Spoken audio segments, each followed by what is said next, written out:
Hey everyone, how y'all doing? Welcome back to my channel. Today's video is all about my May TBR. I also have an exciting announcement to share with you guys, but that will come on a little bit later in the video, but it may have to do with a readathon.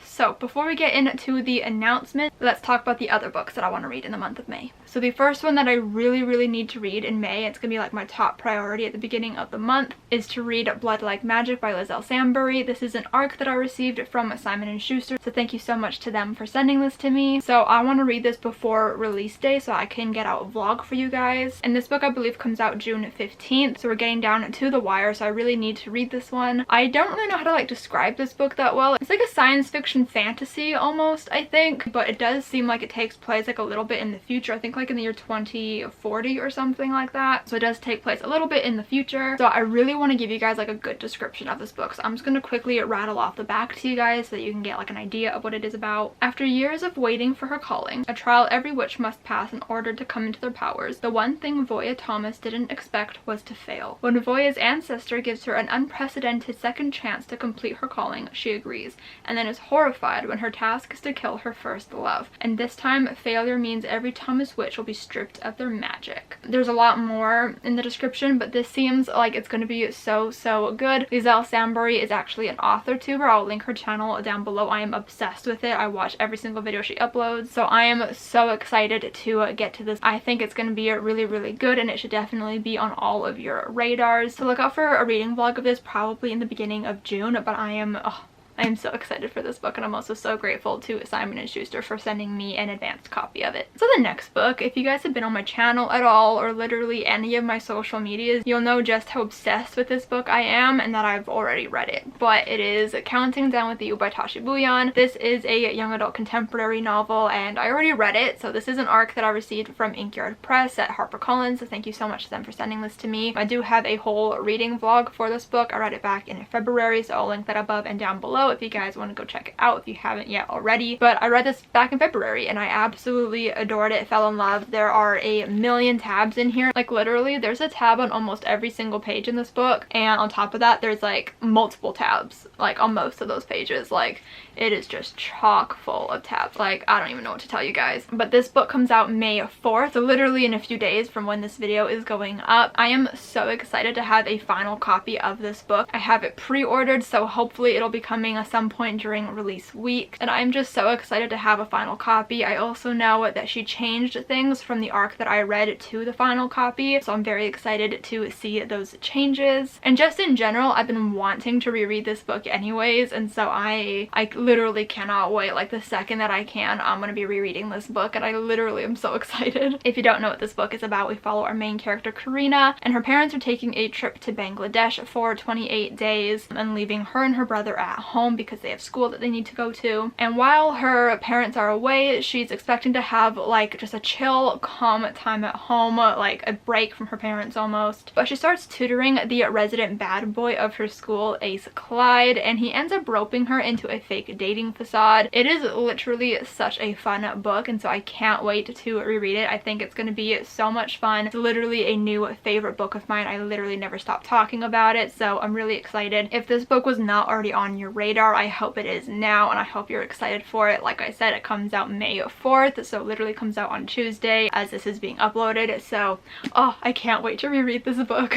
And I'm also just so excited for the rest of the world to be able to read it, because it is literally one of the best YA contemporaries that I've ever read. Literally obsessed with it. So the next two are ones that I don't know if I'm actually going to get around to this month, but are ones that I really want to. So they are History's All You Left Me by Adam Silvera and How to Love by Katie Catugno. I want to read these because the novel that I am currently brainstorming deals with dual timelines, so I'm telling it in a then and a now timeline, and these books deal with that kind of timeline, so I want to see how the author deals with that. These are both rereads for me as well, so I'm very excited to reread them. I've never reread either of these, but I love them both a lot, so I'm excited to re-experience the stories. So History's All You Left Me, if you are not aware, is about our main character Griffin, and his ex-boyfriend Theo has just died, and he always thought that they were gonna get back together. He was me and Theo were meant to be, but of course he dies, so it's not gonna happen. So he's grappling with that loss, and he meets Theo's current boyfriend Jackson at Theo's funeral, and they kind of strike up this unlikely friendship with each other because they're the only ones who know what it's like to be in love with Theo but also to have been loved by Theo, and so they kind of bond over that and try to help each other with their grief. It is such a beautiful story. It is told in the dual timeline, so we get to see the history timeline that takes us through Theo and Griffin's romance, I guess, and then we have the today timeline, which chronicles the grief and what comes after Theo's death. It is such a beautiful book. I remember just being so emotional when I read it. I think I read it in a sitting. I just absolutely adore this story, and so I'm really excited to reread it, and hopefully it sparks some sort of inspiration for me for my own book. And then we have How to Love by Katie Katukno. This one is a bit fuzzier in my head because I did read it quite a while ago, but from what I remember, this follows our main character Rena, and in the before timeline we follow her falling in love, I believe, with this guy. I think she's always had a crush on him, I could be wrong, but she ends up getting pregnant, and before she can tell him, he disappears. He just kind of like leaves town without saying anything to anyone, and she doesn't know where he is. And then in the after timeline, it's a couple years later, she now has a toddler, and the baby daddy Sawyer comes back to town, and he has no idea that he has a kid, so it's him kind of discovering that, and it's them trying to kind of work things out with each other. It is such a beautiful book. I remember loving it to pieces, so I really hope that I still enjoy it, and I'm again hoping that this sparks some sort of inspiration for how to deal with the two different timelines in my own book. Okay, so now it's time for the announcement. So me and my friend Cath from Solace and Stories, I will link her channel down below for you guys to check out, but we are co-hosting an Anne of Green Gables themed readathon together. It's going to be taking place from May 17th to May 30th. It's a 2-week long readathon, and there are 7 challenges plus an honorary group book that are all themed around Anne of Green Gables by Ella Montgomery. But I do just want to like preface this by saying you do not have to read a single Anne of Green Gables related book if you do not want to. We just really wanted to make a readathon themed around Anne of Green Gables because we both love it so much. So you don't have to read a single Anne of Green Gables book if you don't want to. So let's just get into the challenges, and while I go through them, I will be mentioning my own TBR. So first, for the honorary group book, we are reading Anne of Green Gables by Ella Montgomery. So like I said, you don't have to read Anne of Green Gables if you do not want to. This is just kind of like an honorary thing. It's not official. You don't have to do it, but we just thought it'd be really fun to make it the honorary group book. So if you don't know what Anne of Green Gables is about, let me tell you. It's basically about the main character Anne Shirley, and she is an orphan, and one day she gets taken to Matthew and Marilla Cuthbert's home to be adopted, but when she gets there she finds out that they were actually wanting a boy and not a girl. But that's just like the very like basic description of what Anne of Green Gables is about. I love this book with my whole entire heart. It's one of my favorite children's classics, probably is my favorite children's classic. Anne is just such a fun, imaginative, spunky character, and I am literally obsessed with her. I love reading about how she views the world. It's so stunning. I have not reread Anne of Green Gables specifically in a really long time. I think the last time I read it was like in 2015, 2016. Like, it's been a really long time, so I am really looking forward to rereading this book, and if you guys want to read it along with us, that would also be really fun. But the first official challenge is Prince Edward Island. Read a book set in Canada or written by a Canadian author. So for this challenge I am reading Maud by Maud by Melanie J. Fishbane. This is a fiction book about Ella Montgomery, the author of Anne of Green Gables, when she was a teenager, and I think it deals with her dream of being a writer and also I think falling in love for the first time. I'm really excited about this book. I've had it since it came out in 2017 and I've never read it. I've wanted to. I might have read like the first page or so, but I never fully read it, and I'm so excited to hopefully be reading it this month. And I don't know if the author is Canadian. I don't know if she's actually Canadian, but she does teach in Toronto, but the book does take place in Prince Edward Island because that is where Ella Montgomery is from. So I am so excited to get to this book. I am just so interested to learn more about Ella Montgomery. I've always been super intrigued by her ever since I was a kid, so I'm really excited to kind of read this fictionalized version of her life as a teenager. The second challenge is Green Gables. Reread a book that feels like home. So for me, I thought the perfect book for that would be Anne of Green Gables. This is one of my favorite books, like I said, and reading it does kind of feel like coming coming home. It is just such like a cozy, fun, heartwarming book, and it brings me all of the happy feelings, so I feel like this one for me is the perfect book for this challenge. So the third official challenge is Kindred Spirits. Read a book featuring strong female friendships, or buddy read a book with your kindred spirit. So for this one, I am again going with Anne of Green Gables by L. Montgomery. So Anne and Diana are best friends in this book, and this book does heavily focus on their friendship because Anne's never really had proper friends before now, and I just think their friendship is the sweetest thing. Like, childhood friendships are so sweet and pure, and I am just obsessed with their connection. So this one felt like the perfect book for this challenge because they are literally kindred spirits. The fourth official challenge is Marilla's Raspberry Cordial. Read a book with pink or red on the cover. So I have two options for this challenge. The first one is Anna and the French Kiss by Stephanie Perkins. This entire cover pretty much is pink, so that fits pretty perfectly. This would be a reread for me. I've never fully reread this book. I have a bookmark in here. I made it up to page 43. I would probably start from the beginning though, just so I can get the full experience, but I used to love this book. I read it back in 2014. I literally read it in a sitting up until like the wee hours of the morning, and I always just said that it was a favorite contemporary, but I haven't read it in so long. I've never reread it, so I'm very curious to see if I would still call it a favorite since I've read so many contemporaries at this point. So I'm looking forward to possibly rereading this one next month. My other option is The Wedding Date by Jasmine Guillory. Again, this cover is like almost all red. I wanted a pink and a red option, and I also want to give myself options because I am a mood reader and I don't know what I'm going to be in the mood to read a month from now. That's why I'm giving myself a lot of options. But The Wedding Date, I don't know what this is about really. I just know that it's an adult romance. I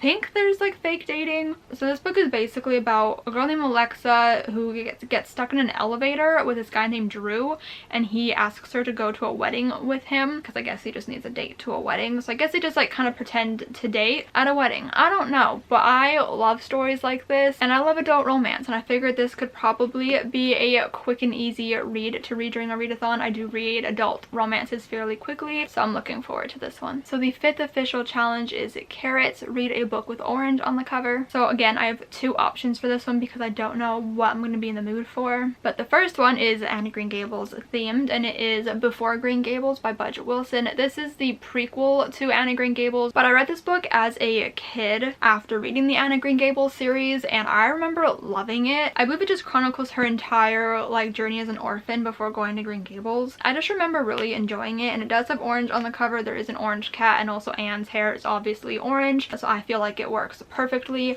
I don't know if I'm going to be reading this physically or if I'll be listening to the audiobook because there is an audiobook on my Overdrive app. So I don't know. We'll see how I feel. I don't even know if I'm actually going to be reading this book. We'll have to see what happens. But my other option is The Bookish Life of Nina Hill. This is by Abby Waxman. This is another adult book. I don't think it's like a straight up romance. I don't exactly know what genre this is categorized under, but it does have orange on the cover. Her hair is orange, and like the book is like a different shade of orange, so plenty of orange to go off of on this cover. I think it's something about Nina's father that she never knew existed dies, and so she finds out that she has all of these sisters, brothers, nieces, and nephews that she never knew about, and they all live pretty close to her, and she's like a really like introverted person. She doesn't like talking to people, and so she goes to meet them because they're all excited to meet her, and stuff happens. I don't know. Oh, there is a romance between her and this guy named Tom, who is her trivia nemesis. Yeah, so I guess it's just about Nina coming out of her comfortable shell. I've been really wanting to read this book, so we'll see which one I end up going with. Maybe I'll end up reading both of them. Who knows? But I like my options. The next challenge is Anne and Gilbert. Read a slow burn romance. So I don't actually have a book picked out for this one. I think I'm just gonna find something during the readathon, either a new book off my shelves or a book within my TBR. I know that a couple of books on my TBR could work for this one. I just don't know which one I want to go for, but I'm pretty sure all three of these would work for this challenge, but we'll just see what I feel like putting towards this challenge during the readathon. And the seventh challenge is Puffed Sleeves. Read an anticipated release or something that you've been dying to read. So I'm going with the something I've been dying to read part of this challenge and going with Maud by Melanie J. Fishbane. So even though I've had this for 4 years, I am dying to read it. I did try to pick it up a couple of times, or I did put it on like a few different TBRs, so I do really want to read it. I've just never properly been like in the mood to read it, but I have been in an Anne mood recently, which goes perfectly for the readathon. So I am hoping to read this and use it for this challenge because it is something that I think I'm going to enjoy, and it is something that I've been dying to read for the past 4 years. So those are all of the challenges. Feel free to double up on challenges as many times as you would like. You could literally try to find one book that fits all of the challenges or find a new book for each challenge. It's literally up to you. Whatever you want to do, whatever works best for you works for us. We don't care what you do, just do whatever works best for you. Now, we wanted to add some cute things to this readathon, so we do have 2 graphics for you. One for your TBR that you can post on social media or put in your bullet journal or whatever you want to do. So it has all of the challenges listed on it, so all you have to do is